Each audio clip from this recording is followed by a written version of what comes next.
సూరత్ కోర్టులో నమోదైనటువంటి ఒక కేసు ఒక డిబేట్‌కి దారితీసింది. అదే faith versus rights of minors అన్నటువంటిది. సో, ఇక్కడ ఏమైంది అంటే ఒక ఫాదర్ తన 7 సంవత్సరాల చిన్న పాప జైనిజంలోని దీక్షని తీసుకుంటానంటోంది. దాన్ని మీరు స్టాప్ చేయండి అన్నట్టుగా కోర్ట్‌ని అప్రోచ్ అవ్వటం జరిగింది. ఏంటి జైనిజంకి సంబంధించి దీక్ష అంటే వరల్డ్‌లీ రెనౌన్సియేషన్ అంటే ఏంటి? తన యొక్క ఫ్యామిలీ టైస్ నుంచి, ఎడ్యుకేషన్ నుంచి, తన యొక్క పొజిషన్స్ కావచ్చు.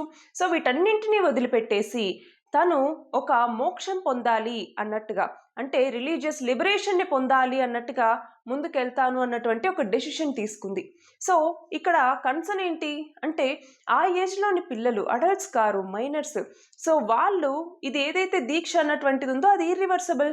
సో, మళ్ళీ వెనక్కి తీసుకునేటటువంటి అవకాశం లేదు.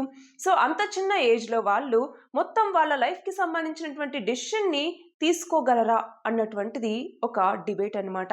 అయితే ఇక్కడ మనం గమనించాలి మన భారత రాజ్యాంగంలో ఆర్టికల్ 25 అన్నటువంటిది ఫ్రీడమ్ ఆఫ్ రిలీజియన్ అన్నటువంటిది ఇస్తుంది. బట్ అది అబ్సల్యూట్ కాదు. స్టేట్ అన్నటువంటిది అలాగే కోర్ట్స్ అన్నటువంటివి ఇంటర్ఫియర్ అవ్వచ్చు. సో, అందువల్లనే ఈ డెసిషన్ ఏదైతే ఉందో దీక్ష తీసుకుంటాననటం అది కూడా మైనర్స్‌కి సంబంధించి.